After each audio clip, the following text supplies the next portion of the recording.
November 7, 2021. The classified phone call that would change Hollywood forever came through The Rock's secure line at exactly 11:33 p.m., while he was reviewing scripts in his private office. But what the Pentagon was about to ask him to do would transform Dwayne Johnson from entertainment's biggest star into America's most powerful secret weapon. The storm outside his Miami mansion had been building all evening, sheets of rain hammering against the bulletproof windows of his home office while thunder rolled across Biscayne Bay like distant artillery. Dwayne Johnson sat behind his custom titanium desk, surrounded by the tools of his empire. Multiple monitors displaying global box office numbers, production schedules, and social media analytics that tracked his influence across 195 countries. At 47 years old, The Rock had become more than just Hollywood's highest-paid actor. He was a global phenomenon whose movies generated billions, whose social media posts moved markets, and whose endorsements could make or break multinational corporations. But what most people didn't know was that his influence extended far beyond entertainment. For the past 3 years, various government agencies had been quietly monitoring something unprecedented: Dwayne Johnson's ability to shape public opinion on a scale that rivaled traditional media, foreign propaganda networks, and even presidential communications. His Instagram posts reached more people than the Super Bowl. His movie releases influenced international travel patterns. His fitness content had measurably improved public health metrics in 17 countries. The Rock had become, without realizing it, one of the most powerful individuals on Earth. And now the United States government wanted to harness that power. The secure phone, a device he'd been given 6 months earlier by a Pentagon liaison but had never used, buzzed with an incoming call that carried the highest possible security clearance. The caller ID simply read, Authority 7. Dwayne had been briefed that Authority 7 was a classification above top secret, reserved for communications that could affect national security on a global scale. In 3 years of owning the device, it had never rung. Until tonight. Mr. Johnson. The voice on the other end was crisp, professional, and unmistakably military. This is General Patricia Martinez, Director of Strategic Influence Operations for the Department of Defense. I'm calling to request an immediate meeting regarding a matter of extreme national importance. Dwayne set down the script he'd been reading, a potential action franchise about a former Navy SEAL turned teacher, and focused entirely on the conversation. When the Pentagon called your secure line at midnight, you listened. What kind of matter, General? The kind that requires a face-to-face briefing in a classified facility, Mr. Johnson. I know this is unusual, but what we're about to discuss cannot be communicated through any normal channels. Can you be at Langley Air Force Base tomorrow at 0800 hours? Langley Air Force Base. Not a studio meeting, not a business lunch, not even a White House photo opportunity. This was military business at the highest levels of national security. General, I'm going to need some context before I agree to anything. I'm an entertainer, not a government contractor. There was a pause on the other end of the line. Then Martinez spoke with the weight of someone who had spent decades making decisions that affected millions of lives. Mr. Johnson, you have more influence over global public opinion than most world leaders. Your social media reach exceeds that of major news networks. Your movies are watched by audiences in countries where American diplomacy has failed for decades. What we're about to discuss is how that influence could serve a purpose beyond entertainment. The implications hung in the air like smoke from an explosion. The U.S. government wasn't just acknowledging The Rock's global influence, they wanted to weaponize it. I'll be there, Dwayne said simply. The flight to Virginia took 4 hours in his private jet, giving Dwayne time to process what he was walking into. He'd been involved in military-friendly projects before, consulting on action films, visiting troops overseas, supporting veteran charities. But this felt different. This felt like crossing a line between entertainment and something much more serious. Langley Air Force Base at dawn was a fortress of American military power, all concrete barriers and razor wire, guard towers and electronic surveillance that could detect a threat from miles away. Dwayne's jet was met by a convoy of black SUVs that escorted him to a building that didn't appear on any public maps. The briefing room was unlike anything he'd seen in Hollywood. No windows, no decorations, just a conference table surrounded by screens that could display classified information from anywhere in the world. General Martinez was waiting, along with 5 other individuals whose titles and clearances were so high they were introduced only by first names. Mr. Johnson, Martinez began, her bearing carrying the authority of someone who had commanded troops in combat zones around the world. Thank you for coming. What we're about to discuss is classified at the highest levels of national security. Before we proceed, I need your verbal agreement that nothing discussed in this room will ever be shared with anyone without explicit government approval. Dwayne nodded. You have it. Martinez activated a wall-mounted screen that displayed a world map covered in data points, heat signatures, and statistical overlays that painted a picture of global information warfare. For the past decade, America has been losing the battle for hearts and minds around the world. Our traditional diplomatic approaches are increasingly ineffective. Our military interventions often backfire. Our media influence is declining while hostile foreign powers gain ground through sophisticated propaganda campaigns. The screen shifted to show social media analytics, news consumption patterns, and public opinion polls from dozens of countries. The trends were undeniable. American soft power was eroding at an accelerating rate. But there's one area where American influence remains absolutely dominant, Martinez continued, clicking to a new slide that made Dwayne's jaw tighten. The slide showed his own social media metrics, movie box office numbers, and influence statistics that he'd never seen compiled in one place. 247 million Instagram followers. Movies that had grossed $12.4 billion worldwide. Social media posts that had been shared by more than 1.8 billion individual users. Mr. Johnson, you personally reach more people on a daily basis than most government propaganda operations reach in a year. Your content is trusted by audiences in countries where American politicians are viewed with suspicion or hostility. You have achieved something that our State Department, our intelligence agencies, and our military have been unable to accomplish: universal respect and admiration across cultural, political, and geographic boundaries. The presentation continued for 45 minutes, each slide revealing another layer of analysis that the government had been conducting on Dwayne's global influence. They had tracked how his motivational posts affected productivity rates in different countries. They had measured how his movie releases influenced tourism patterns. They had analyzed how his endorsements affected consumer behavior on a scale large enough to impact national economies. The question, Martinez said as the presentation concluded, is whether you would be willing to use that influence in service of American interests. The room fell silent except for the low hum of electronic equipment that monitored and secured their conversation. Dwayne understood that he wasn't just being asked to participate in a government program, he was being recruited to become a weapon of mass influence. What exactly are you asking me to do? Martinez exchanged glances with her colleagues before answering. We're asking you to become America's first strategic cultural ambassador. Not officially, not publicly, but in practice. We're asking you to use your platform, your reach, and your credibility to advance American interests in situations where traditional diplomacy has failed. The explanation that followed outlined a program unlike anything in the history of American intelligence operations. Dwayne would continue his entertainment career exactly as before, but certain projects would be developed in coordination with government objectives.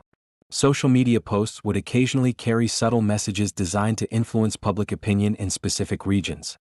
His massive global platform would become a tool for projecting American values and interests without anyone, including most government officials, knowing it was happening. Think of it as the ultimate product placement, explained Dr. James Wright, a psychological operations specialist who had designed influence campaigns in dozens of countries. Instead of placing products in your content, we'd be placing ideas, values, and perspectives that serve American strategic interests. The compensation structure was unlike anything Dwayne had ever encountered. The government wasn't offering to pay him, they were offering to multiply his earning potential by factors that defied belief. Tax advantages that could save him hundreds of millions. Regulatory support for his business ventures. Access to intelligence that could give his investments unprecedented advantages. Most importantly, protection and support for his family at levels normally reserved for heads of state. Mr. Johnson, Martinez said, her voice carrying the weight of national responsibility, what we're offering isn't just a contract. It's a partnership between you and the United States government that could shape the future of American influence around the world. But the most compelling part of the presentation came when they showed him what was at stake. The screen displayed intelligence assessments of Chinese and Russian influence operations that were systematically undermining American interests through entertainment, social media, and cultural programming. Hollywood movies were being censored to accommodate authoritarian regimes. Social media platforms were being manipulated by foreign governments. American cultural influence was being eroded by sophisticated propaganda campaigns that most Americans didn't even know existed.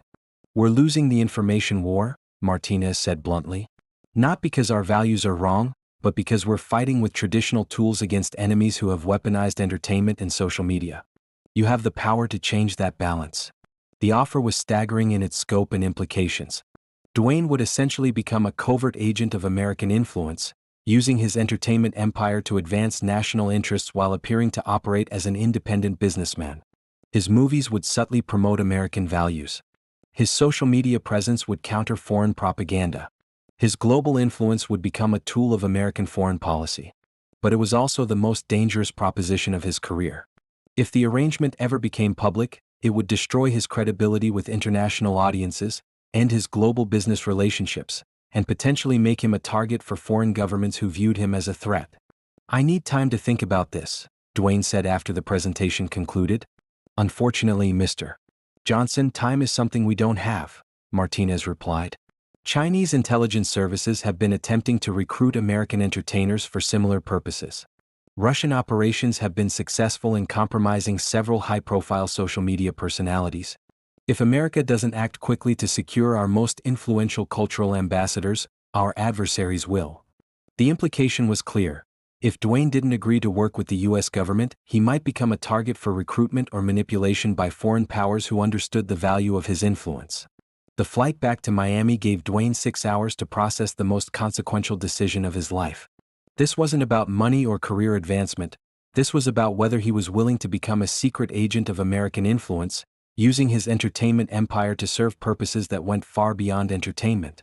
The decision he was contemplating would affect not just his own future, but potentially the global balance of power in an era where information warfare had become as important as traditional military conflict.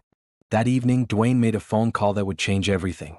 "Lauren," he said when his wife answered, "I need to tell you about a conversation I had today.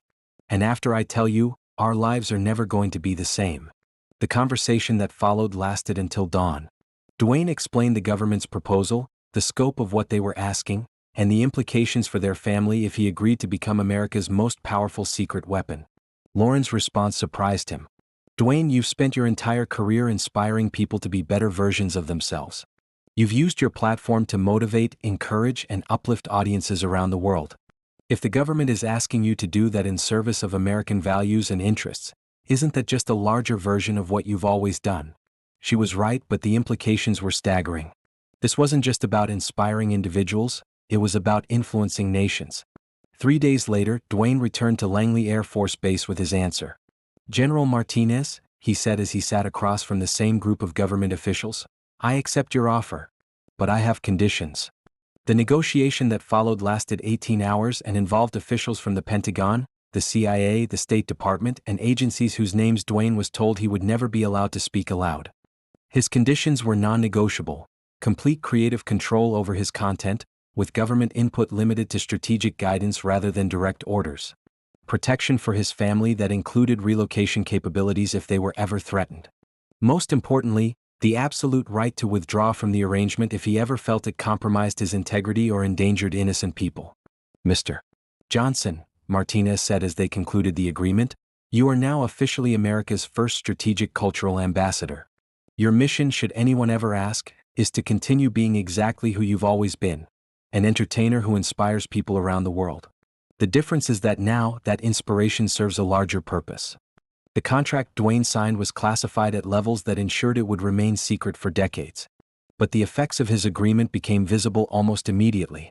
His next movie, an action thriller about a former military operator fighting human traffickers, was developed with input from Pentagon strategists who ensured that the story subtly promoted American values of justice and protection of the innocent.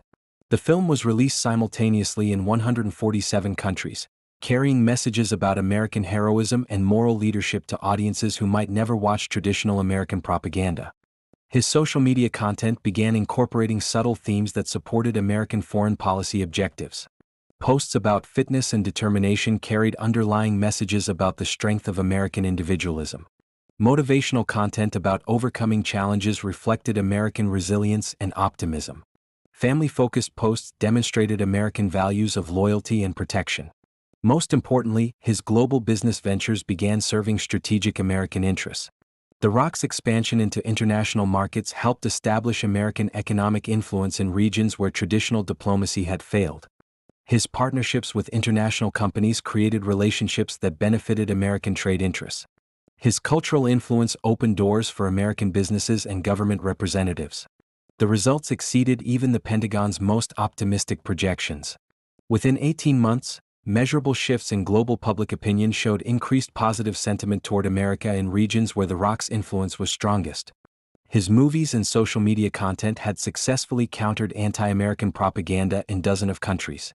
His business ventures had created economic relationships that strengthened American strategic partnerships.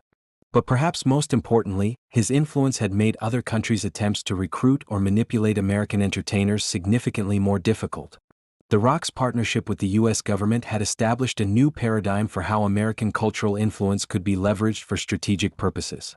The program was so successful that it was expanded to include other major American entertainers, athletes, and social media personalities.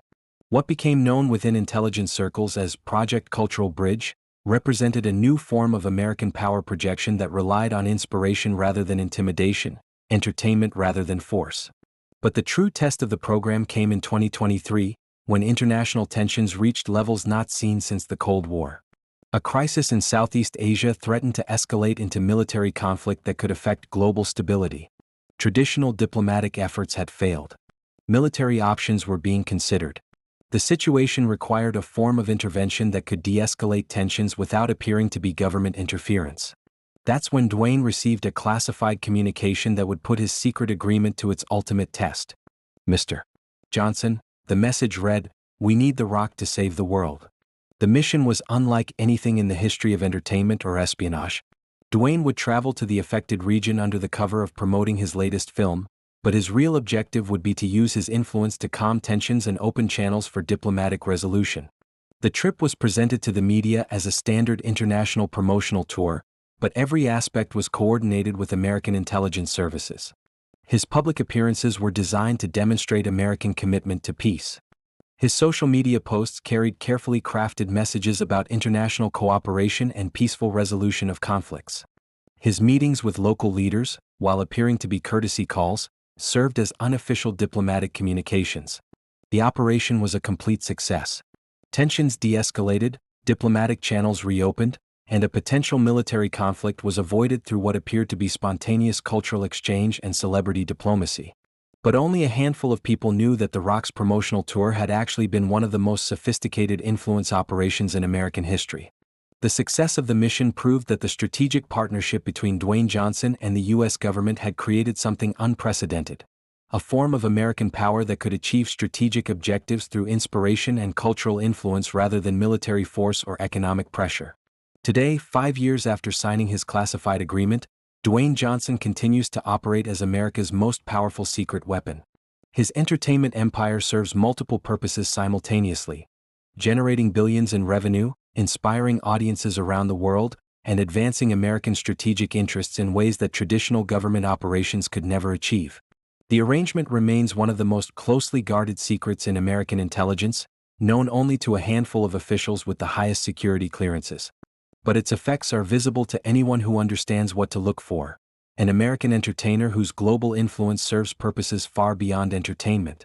The Rock's secret government contract didn't just change Hollywood, it changed how America projects power in the 21st century. It proved that in an era of information warfare and cultural competition, inspiration can be more powerful than intimidation, and entertainment can serve strategic purposes that traditional diplomacy cannot achieve. When foreign policy experts study the decline of anti-American sentiment in key regions around the world, they often point to economic factors, political changes, or diplomatic initiatives. But those with the highest security clearances know the truth. Much of America's restored cultural influence can be traced to a single phone call on a stormy night in Miami, when the Pentagon asked the world's biggest movie star to become his country's secret weapon. The classified contract that transformed The Rock from entertainer to strategic asset remains locked in vaults that will keep its secrets for decades. But its legacy is written in global public opinion polls, diplomatic successes, and cultural influence that extends American values to corners of the world where traditional government messaging could never reach. Dwayne Johnson's most important role was never written by Hollywood screenwriters. It was classified by Pentagon strategists who understood that in the modern world, the most powerful weapons are sometimes the ones that make people smile. The man who became America's secret weapon proved that the greatest strength isn't always the most obvious one. Sometimes it's hidden in plain sight, disguised as entertainment, and wielded by someone the whole world trusts.